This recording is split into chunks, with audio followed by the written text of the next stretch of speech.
Guy Ritchie literally bursts into our daily lives with his new series MobLand, assembling a stellar cast including Tom Hardy, Pierce Brosnan, and Helen Mirren. The director has created another hit that can truly rival The Gentleman. At least, that's what early reviews suggest. The first episode of MobLand is already available for viewing. And if you're still hesitating whether it's worth your time, in this video, we'll explain why it is, and along the way, but not in everything. In one of the director's most popular films, Raymond did the same thing the main character does in the series. No matter what happens, he can always solve a problem, either through negotiation or force. Just imagine that this time, Raymond isn't a secondary character, as he was in the film, but is at the center of the plot, with events unfolding primarily from his perspective. Moreover, instead of the magnificent Charlie Hunnam leading the cast, we now have the equally magnificent Tom Hardy. Both have no shortage of charm, but Hardy brings his own brutality to the project. And when he needs to threaten someone, he does so in a genuinely terrifying way. Judging by the first episode, MobLand feels harsher compared to The Gentleman, both the film and the spin-off series. It's slightly more subdued. However, there's an explanation for this. Here, we need a brief digression to clarify the origins of this project. A little over 10 years ago, Showtime released the series Ray Donovan. The plot followed the main character, played by Liev Schreiber, as a fixer, a cleaner, or problem solver. In short, he resolved various troubles, often criminal in nature, for the wealthy. The series became an unexpected hit for the studio and ran for 7 seasons. Ray Donovan amassed a dedicated fan base. Viewer enthusiasm was so significant that the studio bosses approved a standalone film to conclude the protagonist's story arc. This served as a clear example that, firstly, Ray Donovan has what amounts to an army of fans, and secondly, the concept remains relevant to this day. However, the studio wanted to attract a new audience that wouldn't need to watch 7 seasons and a movie to understand the story. Thus, the decision was made to create a spin-off titled Donovan. Initially, the project was meant to expand the story of the titular family while remaining only loosely connected to the original.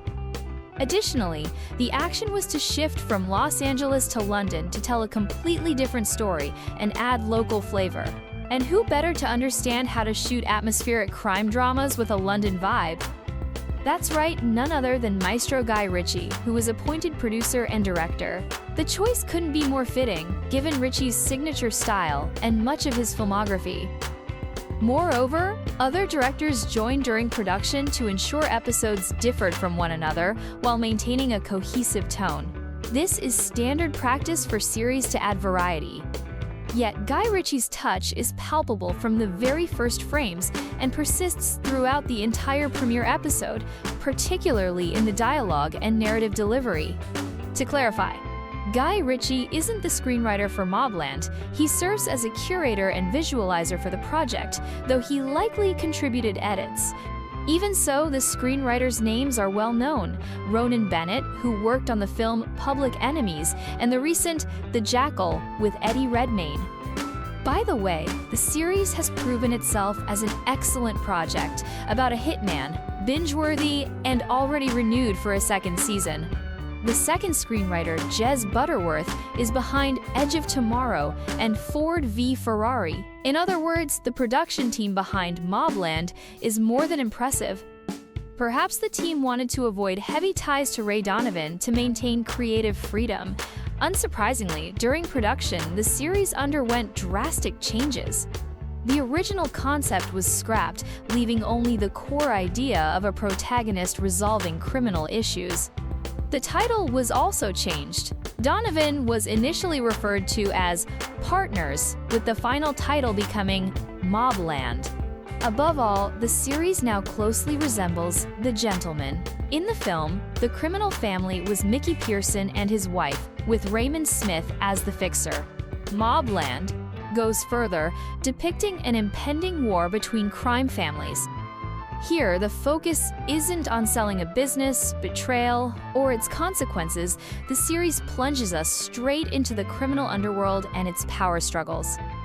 The story centers on an influential family running various illegal enterprises. Headed by Brosnan, who delivers an eccentric yet convincing performance, his character seems the most unpredictable at first glance.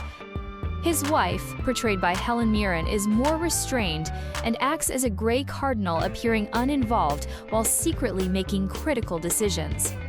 Her character remains enigmatic, and she will likely play a decisive role in the finale. Beyond the Harrigan family heads, there are several adult children who remain underdeveloped for now. But this is a matter of time. According to early statements from the creators, unexpected plot twists and, naturally, betrayals for power are in store. The first episode, notably, doesn't shy away from foreshadowing this near its end. But this is only the beginning, setting off a chain of events. Because Guy Ritchie is Guy Ritchie. And if anyone knows how to twist a criminal plot, it's him, paired with screenwriters from Edge of Tomorrow and The Jackal. Expectations are doubly high. Of course, for such a crime family to remain influential, they need someone to handle complex issues, reconciling smaller gangs, meeting with rival family heads, or covering up the misdeeds of the Harrigan patriarch's wayward grandson. This is the role of Tom Hardy's character, Harry. He's portrayed as a strategist with connections in all spheres, unsympathetic, yet resourceful, loyal, and always thinking several steps ahead. Hardy remains calm, focused, brutal, and, as ever, charismatic.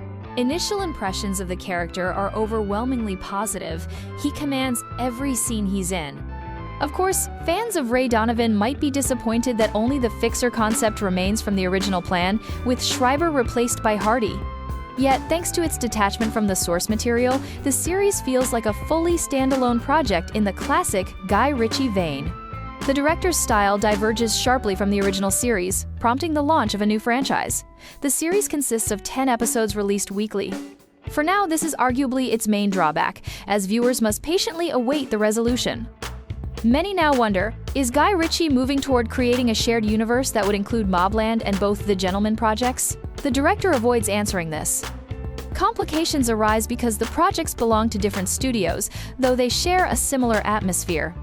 The Gentleman already exists in one universe, with cameos from familiar characters expected in its second season, but MobLand isn't part of this, so it stands as its own story. In any case, the first episode is excellent. It's a true crime drama in the spirit of the Ritchie we know and love. Perhaps less fast-paced due to the format, but the atmosphere and cast are decisive. Thus, we highly recommend watching MobLand, as the project feels fresh, confirmed by early critic and viewer reviews. Finally, a few words for those who've already seen the premiere. The first episode ended with a public murder within the Regan family, setting the stage for the rest of the series. Archie was portrayed as a trusted confidant of Conrad Harrigan, their friendship spanning decades. They were so close that Conrad sent him to negotiate with a new partner to claim a recently vacated criminal niche. However, Maeve Harrigan convinces her husband that Archie is a traitor without revealing the basis for her suspicions. Shortly before this, she had a strange encounter with Archie. When he first arrives at the Harrigan home, Maeve stages a performance of surprise, claiming she thought he was dead. Her behavior feels forced. During their private conversation, tension lingers. It's likely Maeve is manipulating her husband to eliminate Archie. The question is, why? Most likely, she's acting in self-interest, playing her own game, which will unravel closer to the finale. Conrad's visible anger at his wife after the incident confirms growing conflict. It'll be intriguing to see which side Hardy's character takes if forced to choose between family members. Moreover, during the first episode, he's already received an offer to switch sides? It'll be unexpected and unforgettable. As we await the second episode, share your thoughts in the comments. What did you think of the premiere, and how does Tom Hardy fare in his new role? Do you believe MobLand will stand among the director's best works? Subscribe to discover new dimensions of your favorite movies and dive into the fascinating world of cinema with us.